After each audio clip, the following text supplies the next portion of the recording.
Are Thailand's independent institutions on a military leash? This week's big issue in the Bangkok Post.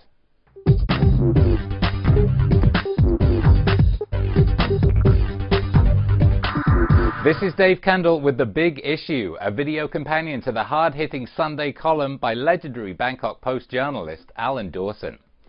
Today, Alan writes, the regime has consistently sidelined the Election Commission since the junta-appointed National Legislative Assembly voted to accept 5 new junta-approved members in July.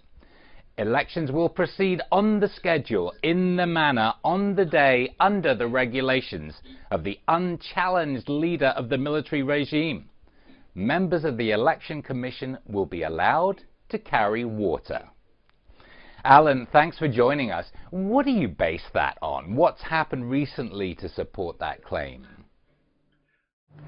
Well, you know, there's a pretty long list of this, but let me give you a couple of examples. On Friday, the Army, the military, the NCPO, conducted a session with political parties at the Army Club, which was the place where they started the coup.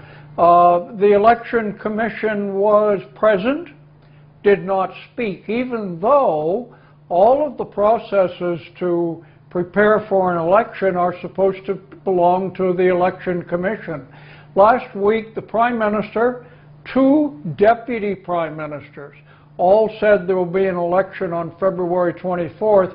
And, you know, that is the job of the Election Commission, to set an election date. There must be an election by law between February 24th and May 5th inclusive, but it's up to the Election Commission, not up to the government, to set an election date. If the Election Commission is totally a tool of the regime, why bother with the pretense? Is it to fool people in Thailand, or is it to give the appearance of an independent democratic institution to other world leaders who might otherwise not recognize the election as free and fair? I think there's a little bit of this and a little bit of that in it.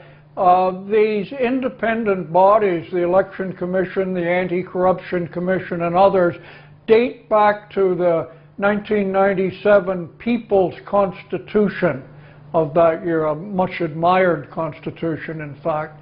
And they sort of have to exist. No government would have the gumption to get rid of them. But of course, the military government currently in power does what it wants to do when it wants to do it, and the independent commissions suffer for that. Alan Dawson, Big Issue columnist, thanks for joining us. You can read The Big Issue every Sunday in the Sunday Bangkok Post print edition, the e-newspaper, or at bangkokpost.com. What do you think about this week's big issue? Leave your comments below or on the bangkokpost.com website. I'm Dave Kendall. Have a good week.